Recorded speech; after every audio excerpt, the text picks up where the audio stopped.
Kita kembali kepada kitab At-Targhib wa Tarhib.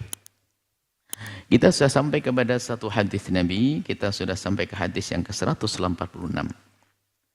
An Abi Hurairah radhiyallahu taala anhu. Dari Imam Abu Hurairah radhiyallahu taala anhu,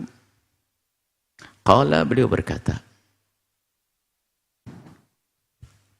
berkata, "Ausani khalili, telah berwasiat kepadaku, berpesan kepada khalili, sahabat karibku, kekasihku, orang yang aku cintai, orang yang sangat dekat kepadaku." Siapa itu? Baginda Nabi SAW. Baginda Nabi berwasiat kepada Abu Hurairah. Abu Hurairah menyampaikan dan kalimat wasiat, berarti bukan sekedar berkata, bukan qala li Rasulillah. Bukan qala li Rasulullah, bukan Nabi berkata kepadaku, tapi berwasiat. Artinya ada penekanan untuk dikerjakan. Bisiyami thalathati ayyamin min kulli syahr. Kekasihku baginda Nabi Muhammad berwasiat kepadaku agar aku bisa puasa 3 hari di dalam sebulan. Jadi tidak ada 1 bulan berlalu kecuali aku sudah puasa 3 hari. Wa raka'atid duha, dan 2 rakaat duha. Wa an utira qabla an arguda, dan aku berwitir sebelum aku tidur. Muttafaqun alaih, hadis diriwayatkan Imam Bukhari dan Muslim. Akan kami jelentrehkan penjelasannya nanti. Wa fi riwayati Ibnu Huzaimah, adapun hadis riwayat Ibnu Huzaimah bunyi begini. Lastu bitariki hunna. Setelah aku mendapatkan wasiat, aku tidak pernah meninggalkan itu. Berarti Abu Hurairah mengamalkan amalan itu. Wa alla ad'a, dalam riwayat lain, wa alla ad'a, dan aku tidak meninggalkan raka'atid duha, 2 rakaat duha, fa inna salatul awwabin, sebab salat duha itu salat awwabin, salatnya orang-orang yang kembali kepada Allah.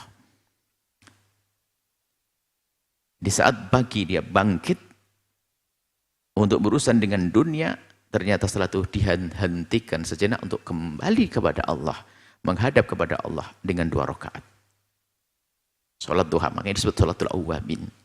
Jadi salat awwabin adalah salat duha, biarpun nanti ada disebutkan sebagian ulama tentang salat awwabin yang dilakukan 2 sampai 6 rakaat setelah maghrib. Akan tapi yang pasti adalah awwabin salat duha di sini. Warwahu Muslim min hadithi Abi Darda nahwa al-awwali.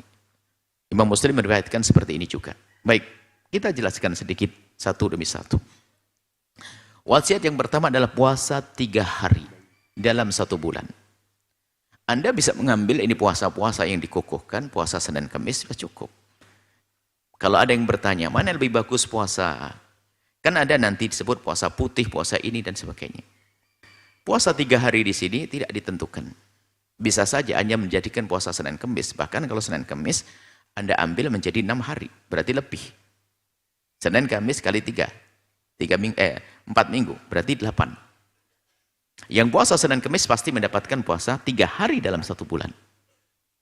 Akan tapi yang tidak biasa Senin Kamis selalu apa? Misalnya, ada banyak riwayat tentang disebutkan paling bagus adalah kalau bukan kita mengambil puasa-puasa yang sangat dianjurkan seperti puasa Senin Kamis, puasa Daud. Kalau sudah puasa Daud pasti dapat puasa putih, puasa 3 hari. Namun bagi yang tidak melakukan puasa Senin Kamis dan seterusnya, ingin mengambil 3 hari deh dalam 1 bulan. Maka 3 hari dalam 1 bulan itu bisa Anda mengambil awal bulan. Kana yusumu min ghurrati kulli syahrin. Sebab Nabi berpuasa di setiap awal bulan. Thalathata ayyamin, 3 hari. Dalam satu riwayat. Nah, Imam Abu Dawud meriwayatkan satu hadis. Nabi berpuasa 3 hari di awal bulan. 1, 2, 3. Awal bulan. Jadi boleh ngambil 1, 2, 3.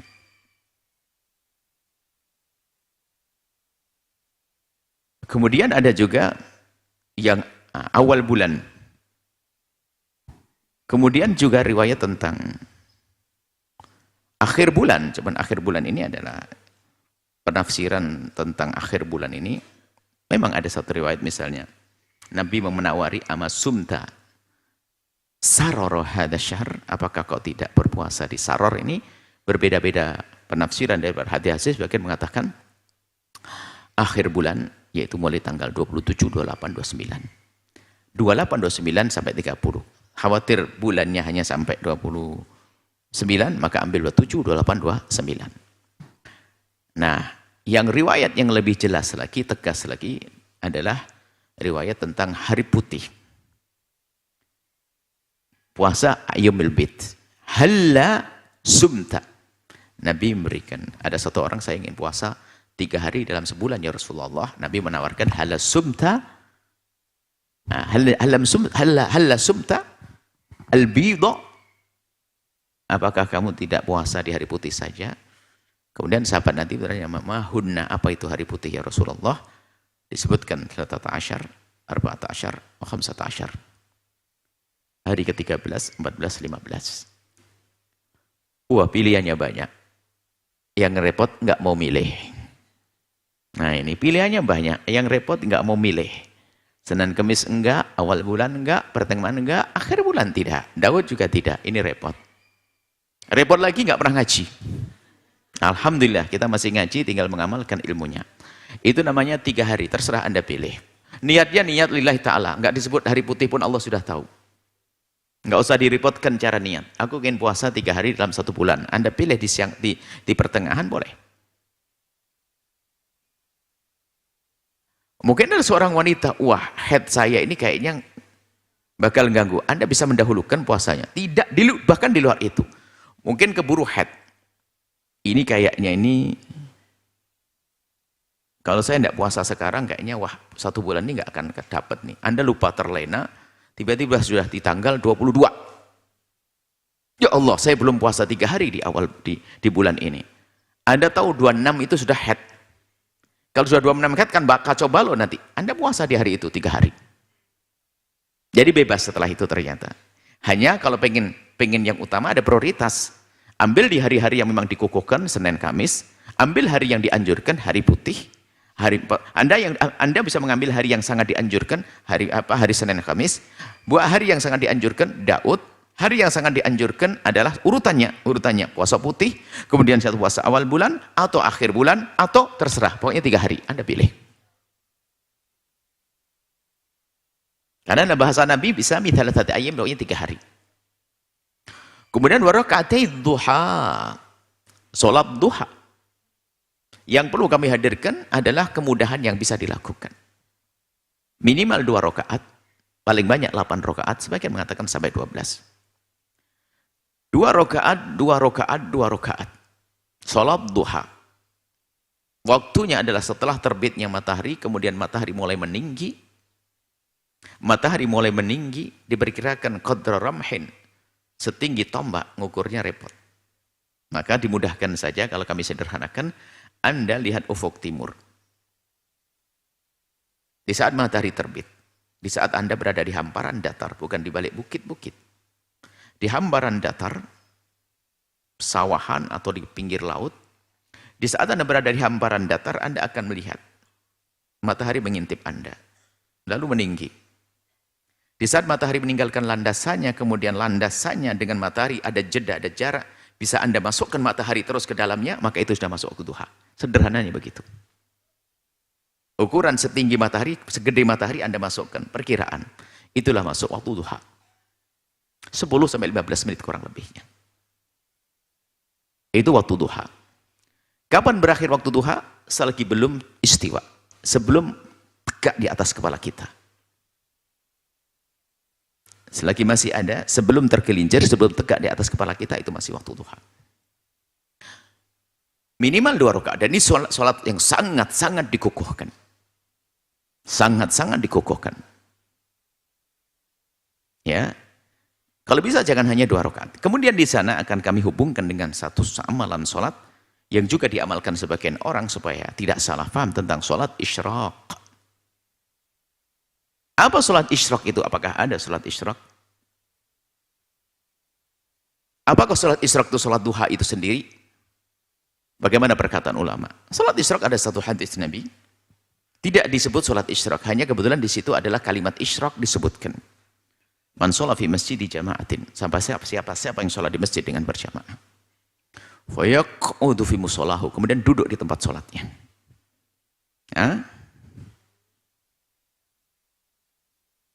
Yadhkurullah, menyebut nama Allah, berzikir di situ. Maksudnya tidak ngomongin urusan dunia. Hatta tatlu asyamsu, sampai terbitnya matahari. Thumma yusalli raka'ataini, kemudian salat 2 rakaat. Kana lahu ajrul hajjati wal umrati tamataini. Maka ia mendapatkan pahala haji dan umrah sempurna. Kalau kita lihat gambarannya, Anda di masjid salat berjamaah, kemudian Anda duduk berzikir sampai matahari terbit. Baru kemudian thumma Anda melakukan sholat 2 rakaat. Maka Anda mendapatkan pahala haji dan umrah pahala haji dan umrah sempurna. Nah, ini sholat apa? Sehingga sebagian menyebut sholat isyraq. Dinamakan sholat isyraq karena sholat dibarengi dengan terbitnya matahari. Dan di situ banyak ulama yang melarang di saat terbitnya matahari melakukan sholat. Ulama sah pendapat mereka. Sebab dilarang kita melakukan sholat di saat matahari terbenam dan di saat matahari terbit. Di saat matahari terbenam, di saat matahari terbit tidak diperkenankan. Maksudnya tidak melakukan sholat. Ini sebagian ulama mengatakan semacam itu. Kan kita katakan sebagian ulama, kita beberkan dulu ilmunya, Anda setelah itu baru paham. Akan tapi di sana ada sebagian ulama mengatakan sholat isyraq. Anda sholat di saat terbit matahari adalah sholat isyraq. Matahari terbit Anda boleh melakukan sholat, disebut dengan sholat isyraq. Sebagian kecil ulama mengatakan sholat isyraq adalah saat terbit matahari, Anda langsung sholat 2 rakaat. Berarti ini bukan sholat duha. Menurut pendapat ini. Jadi Anda langsung untuk sholat isyraq di saat terbit matahari, Anda sholat 2 rakaat. Bukan sholat duha. Tapi kebanyakan ulama mengatakan sholat isyraq itu adalah sholat duha. Nah ini. Dan sepertinya lebih enak mengambil pendapat ini di saat Anda tidak bisa ngepasin waktu terbit matahari. Supaya Anda mendapatkan pahala haji dan umrah. Misalnya Anda tidak sempat, kelewat dan sebagainya. Anda melakukan sholat duha supaya mendapatkan pahala haji dan umrah. Jadi sholat isyraq menurut banyak ulama adalah ya sholat duha itu sendiri. Yang disebut dengan sholat awabin. Nah lalu bagaimana Anda memilih? Anda boleh pilih. Cuman di saat Anda memilih sholat isyraq itu bukan sholat duha, ini harus diwaspadai. Di saat Anda memilih pendapat yang mengatakan sholat isyraq itu bukan sholat duha, yang harus Anda waspadai, jangan sampai Anda melakukan sholat isyraq, kemudian Anda tidak duhaan. Nah ini. Sebab duhaan lebih gede pahalanya. Berarti kalau Anda mengambil 2, hebat. Sholat isyraq, saya sholat, nunggu beberapa menit, kemudian salah sholat duha. Lah kalau Anda tergolong agak malas, tunda sedikit, jangan melakukan sholat isyraq, tunda sedikit 10 menit, Anda langsung sholat duha. Jadi kalau Anda melakukan sholat isyraq, Anda jangan ribut. Biarpun di sana ada orang mengatakan haram, nggak boleh. Tapi ini mendapat. Ini harus pahami sholat isyraq. Sholat duha. Sehingga sebagian kalau anak-anak kita tunda sekali supaya misalnya lagi belajar, kalau setiap Jumat pagi misalnya, kita ada pelajaran dengan santri, kita ambil sholat isyraq adalah dijadikan kita duha. Tunggu sejenak, kemudian melakukan sholat duha. Baik.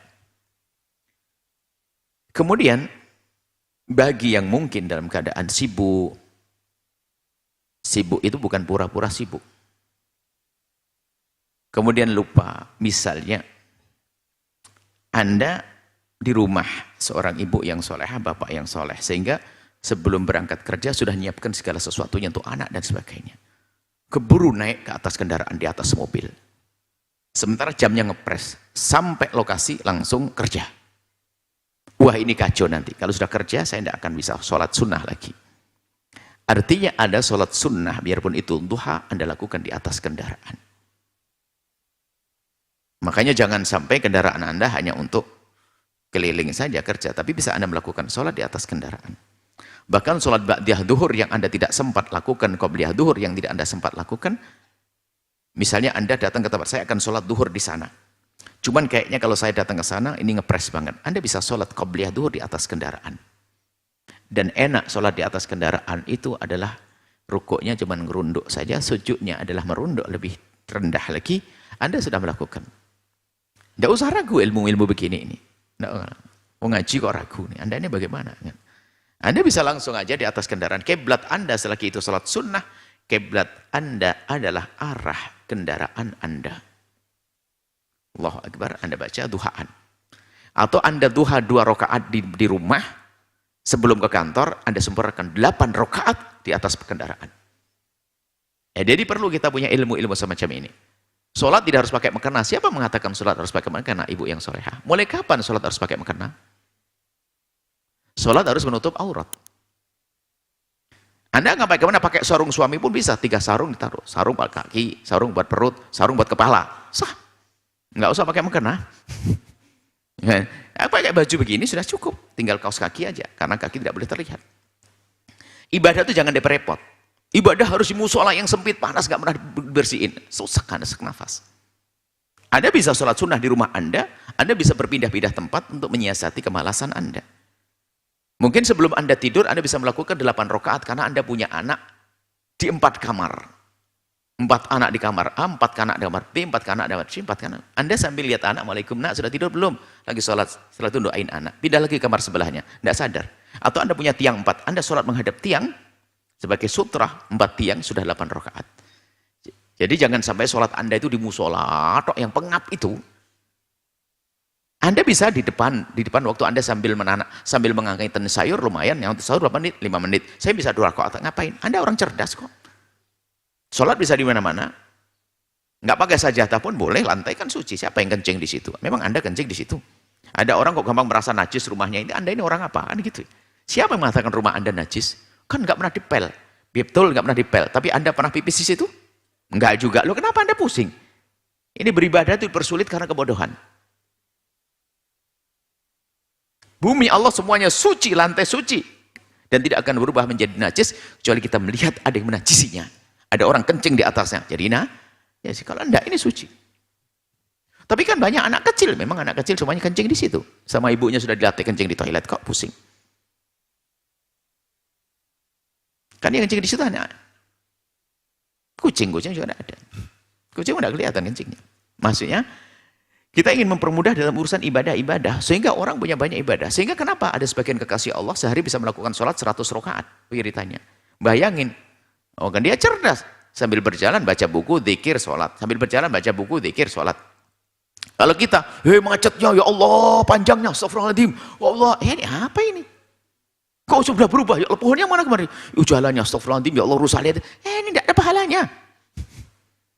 Komentar dok, sepanjang perjalanan, majelis, komentar jalan dok. Macet segala macam.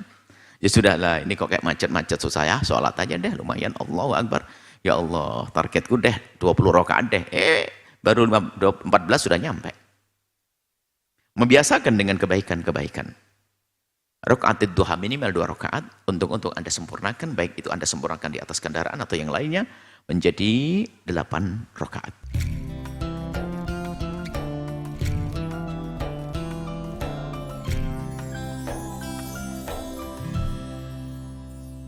Sahabat Al-Bahjah TV, setelah menyaksikan video ini, jangan lupa bersolawat kepada baginda Nabi Muhammad. Shollu ala Nabi Muhammad. Allahumma sholli alaihi wa ala alihi wa sahbihi.